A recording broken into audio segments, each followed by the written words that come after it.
ជម្រាបសួរកូនកូនតោះមកជួបជាមួយនឹងអ្នកគ្រូនៅការអានមេរៀនទី80ជាងតម្រួតញោជើងចជើងរញោជើងជោជើងរតោះមកជួបជាមួយនឹងអ្នកគ្រូនៅការអានពាក្យចអិចៈនិញោចាញ់ចជើងរច្រ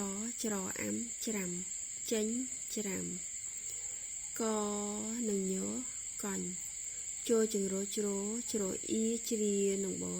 ជ្រាបកញ្ញជ្រាបចូលនឹងញោជន់ចូលជើងរជ្រអមច្រាំនឹងងច្រាំងជន់ច្រាំងកនឹងញោកញ្ញចជើងរច្រ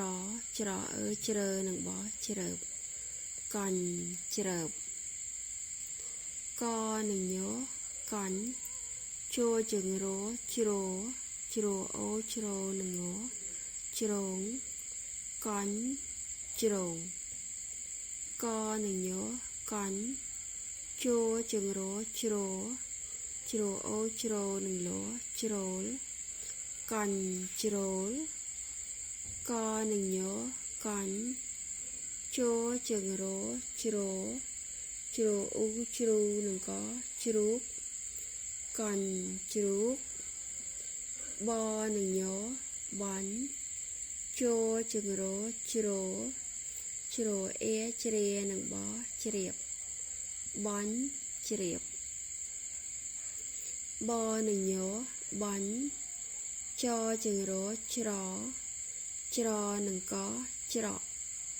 បាញ់ច្រកកនឹងញោកញ្ញចជើងរច្រនឹងកច្រក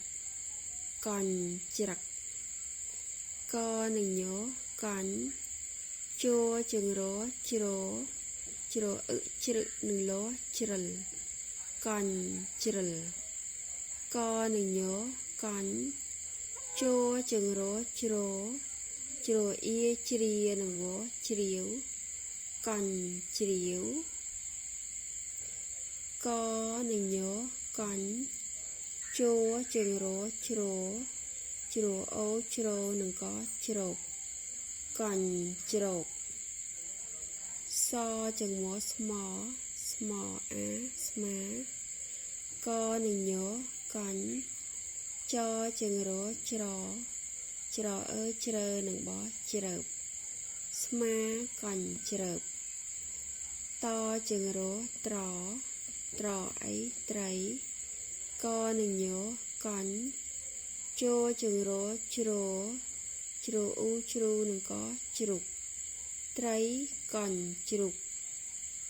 ផជើងអផ្អនឹងកផ្អកចអិចៈនិញោចាញ់ចជើងរច្រអាំច្រាំផ្អកចេញច្រាំ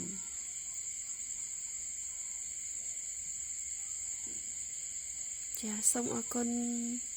ពុកម៉ែបងប្អូននិងកូនដែលតែងតែចូលមើលនិងស្ដាប់ចាសូមអរគុណជម្រាបលា